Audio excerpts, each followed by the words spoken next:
ደስ አይልም። ምክንያቱም ኢራኖቹን የኢራንን ታሪክ መላ ዓለም እንኳን እንደ መመርታ እየቦጋለ ያለ የዓለምን ታሪክ የአፍሪካን ታሪክ የኢትዮጵያን ታሪክ አብጠርጥሮ እያነበበ የተረዳ ሰው ቀርቶ ማንኛውም 12ኛ ክፍል የጨረሰ ሰው ኢራኖች ምን ያህል ሀያል እንደነበሩ ምድርን ምን ያህል አንቀጥቅጠው እንደገዙ በመጽሐፍ ቅዱስ እኮ ዝናቸው የተጻፈላቸው እኮ ነው። የፋርስ ነገስታት እኮ በመጽሐፍ ቅዱስ እስራኤልን፣ ፍልስጤምን ሞላውን ዓለም እኮ ያንቀጠቀጡ ናቸው። የፋርስ ነገስታት ምንም የታወቀ ጉዳይ ነው። የፋርስ ነገስታት የፐርሺያን ስልጣኔ በአርኪቴክቸር ምንድነው በስነ ህንፃ፣ በሕክምና፣ በስነ ጠፈር፣ በእርሻ፣ በሀገረ መንግስት ምን ያልገቡበት ጉዳይ ምን ያልገቡበት ኢራኖች እረኛ ከሆኑማ ሌላ ዓለም ገና ከድንቁርናም አልወጣም ማለት እኮ እና ስሜታዊነት ማለት ይሄ ነው። ስሜታዊነት ማለት ከአመክንዮ ዘሎ መውጣት። እውነታውን እናውቀዋለን፣ ነገር ግን ከአመክንዮ ዘሎ መውጣት። ለምሳሌ ታየ በጋለ ማይረቡ ሰው ናቸው ምን ያቅና ምናምን ካልኩኝ እኔ ምን ሆንኩ ማለት ስሜታዊ ነው። እውነታው ምንድነው? ያውቃሉ፣ ብዙ ታሪክን የጻፉ ያነበቡ የተረዱ ሰው ናቸው።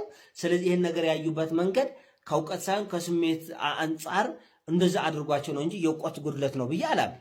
መምህር ታየ በጋለ የእውቀት ጉድለት አለባቸው ብዬ አላምንም። ነገር ግን ስሜታዊነት እንዳልኩት ይሄ ሪዝነብል የምንሆንበትን በአመክንዮ የምናስብበትን አይምሮ ይሾፈናል እና ትክክል አልመሰለኝም። ትልቁ ጥያቄ አሁን የኢራን የእስራኤል ጦርነት የተነሳው ምንድነው ነው? የእስራኤል የኢራን ጦርነት የተነሳው ኒኩለር ቦምብ መያዝ አትችም። አሜሪካ መያዝ ትችላለች። አሜሪካ ስትይዘው ቅዱስ ነው። ጀርመን ስትይዘው ቅዱስ ነው። ፈረንሳይ ስትይዘው ቅዱስ ነው። እስራኤልም ስትይዘው ቅዱስ ነው። ኢራን ስትይዘው እርኩስ ነው።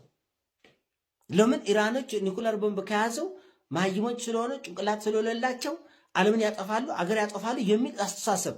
ነገር ግን እነዚህ ሰዎች የዓለም የቀደምት ስልጣኔ ባለቤቶች ናቸው።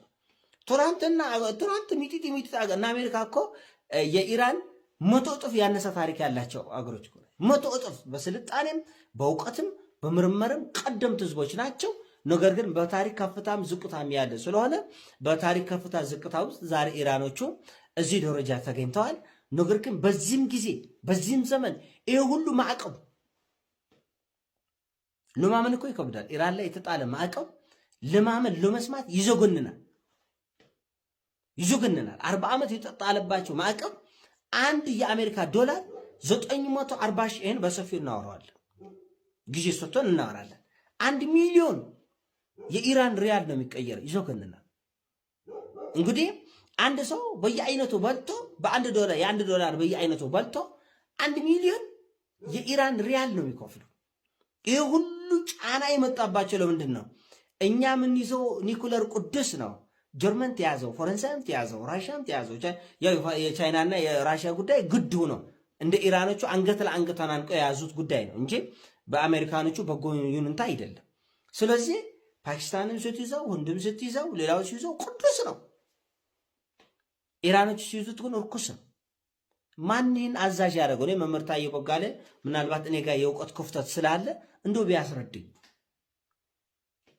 ማን ነው ኮልካ ያደረገ? ኢትዮጵያ ነገ ኒኩለር ብትፈልግ መያዝ አትችልም። ቦምቡን ራሱ ኒኩለር ቦምብን ልክ አሜሪካ እንደታጠቀችው 4000 እኛ 7000 ብንይዝ ችግር አለ? ይሄ እኮ ነው ጥያቄ ነው። በኔ አሁን እኔ የምናደዱበት ምክንያት ምንድነው? አንድም ኢራቅን በዚህ መልኩ ነው ያወደሙት።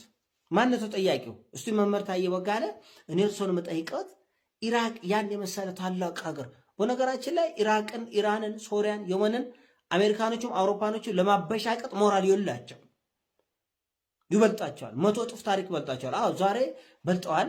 ነገር ግን ታላቅ ሀገር ትልቅ ህዝቦች የነበሩ ስለ ስልጣኔ ሀሁ ሊያስቆጥሩ አይችሉም ምዕራባውያኖቹ። ክርስቲያን ሳይኖርባት ማለት በምንችል ከ1% በታች ሆኖ እስራኤል የሙስሊም ሀገርም ጭምር ሆና ክርስቲያን ሳይኖርባት ማለት በምንችል ከ1% በታች ሆኖ ነገር ግን እስራኤል ስትደገፍ የሚደገፍበትን ምክንያት ምንድነው ብለው ሳይጠይቁ ይሄዱና ለፍልስጤም ህፃናት አላዘንክም ይላሉ። አንድም ቪዲዮ ያወጡም። ለፍልስጤም ህፃናት አይደለም ንጹሃን የምን ህፃን ብቻ መለየት ነው። የምን የፖለቲካ ሸፍጥ ነው?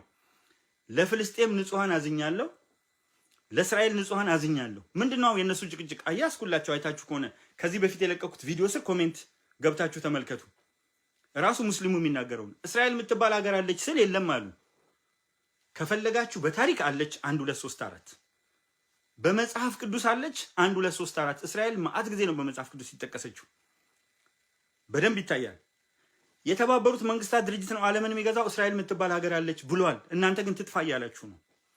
እናንተ እስራኤል ትጥፋ እያላችሁ የሞራል ሰባኪዎች ሆናችሁ 10 ሚሊዮን ህዝብ ይጥፋ እያላችሁ ስንት ሺህ ነው ሞተ የምትሉኝ? 10 ሺህ 50 ሺህ ቁጥር መቼም ከዜሮ መደርደር ትችላላችሁ። ይህን ያህል ፍልስጤማውያን ሞቱ ትሉኝና እስራኤል ስለሞተው ቁጥር ማንሳት አትፈልጉም ብቻ ሳይሆን 10 ሚሊዮን እስራኤላዊ ይጥፋ ትላላችሁ። እናንተ አቅቷችሁ እንጂ። አሁን ለምሳሌ ስለ ኢራን ስለምናምን ሳነሳ እያዩ ናቸው። ምን እያደረገች ነው? ንጹሃንን አጠፋለሁ ማለት ብቻ ሳይሆን በተግባርም እያሳየን ነው። ሁለት ነገር ነው የኢራኑ መሪ እያደረገ ያለው። አንደኛ በንግግር እስራኤልን አጠፋለሁ አለ። ሁለተኛ በተግባር እስራኤልን እያጠፋ አቅም አንሶት እንጂ እያጠፋ ነው። በሚችለው መሳሪያ ሁሉ 100 ሚሳኤል ባሊስቲክ ሚሳኤል ኢንተርሴፕት ባይደረግ 100 ድሮን ኢንተርሴፕት ባይደረግ የእስራኤል ህዝብ ምን ሊሆን እንደሚችል አስቡት። ኦልሬዲ እኮ ኢንተርሴፕት ባይደረግ ዶም ባይኖር ኖሮ እስራኤል እኮ ሙሉ በሙሉ ነዳ ነበር። በአፌም አነዳለሁ ብሎ በተግባርም 100 ድሮኖች የተላኩት እኮ ህዝብ ላይ ነው። ባሊስቲክ ሚሳኤሎች የተላኩት ህዝብ ላይ ነው። ይሄን መስማት አይፈልጉም። ጆሮአቸው ድፍን ያለ ነው፣ ተደፍነዋል። ይሄን መስማት አይፈልጉም። የእስራኤሉ ግን ምን አለ? በአፉም የምፈልገው መንግስትን ነው አለ። በአፉም በተግባርም ሳይንቲስቶችን ኒውክሊየር ሳይንቲስቶችን ነው፣ ሌሎች ሳይንቲስቶችን አይደለም። የሌላ ዘርፍ ሳይንቲስቶችን አይደለም። የኒውክሊየር ሳይንቲስቶችን አጠፋ። የጦር መሪዎችን አጠፋ። ለዚህ መሳሪያ የሚያመላልሱበትን የነዳጅ ዲፖ ለማሽመድመድ መታ። የቴሌቪዥን ጣቢያቸው ቅስቀሳ ያደርጋል። ላንቃውን ዘጋው። አይታችሁ እንደሆነ ያነበበች አልጀዚራም ዘግቦታል። እንግዲህ አልጀዚራ ሲዘግበው የሙስሊም አገር ጣቢያ ስለሆነ ቅዱስ ነው፣ እኛ ስንናገረው ግን እርኩስ ነው። ዩሲ የኔና የነሱ ዲፈረንስ ነው። ሙስሊሞች አይደሉም እነዚህ ሰዎች። ማትሸወዱት they are not Muslims። ኢትዮጵያ ውስጥ ያሉት ሙስሊሞች አይደሉም። አንደኛ አሸባሪዎች ጥቂት አሉ። አብዛኛው ግን እኔ ጋር መጥቶ በሙስሊም ስም የሚጽፈው እኔ ላጥፋችሁ ቁጥር 1 ወያኔዎች ናቸው። ቁጥር 2 ኦነጎች ናቸው። ቁጥር 3 የየቦታው ጽንፈኞች ናቸው።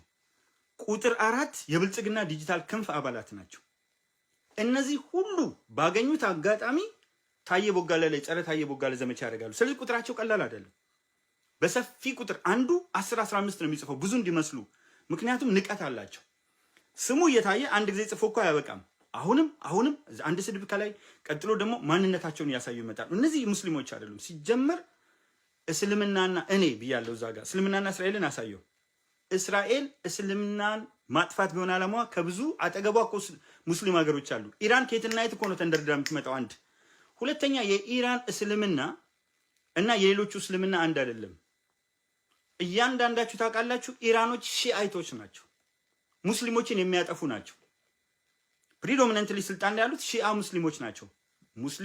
ሱና ሙስሊም አለ፣ ሺአ ሙስሊም አለ፣ ካራጃይት ሙስሊም አለ። ይሄ መካድ አይችሉም። የሙስሊም ስኮላሮች ጭምር የሚያውቁት ነው። ኢራን ሺአይት ናት። የኢትዮጵያ ሙስሊሞች ጸር ናት። በዛም ከሄዳችሁ በእስልምናም ከሄዳችሁ የኢትዮጵያን ሙስሊሞች የምታጠፋ የኢትዮጵያ ሙስሊሞች ጸር ናት። ሌላ ነገር ደግሞ ላንሳ። እነዚህ ሰዎች ሙስሊምን ስለምጠላ ነው የሚሉት። እነሱ ኢትዮጵያውያን ናቸው፣ እኔም ኢትዮጵያዊ ነኝ። የሙስሊም መንግስት አይደለም ያለው ዓለም ላይ ያለው መንግስት፣ ሰማያዊ መንግስት አይደለም።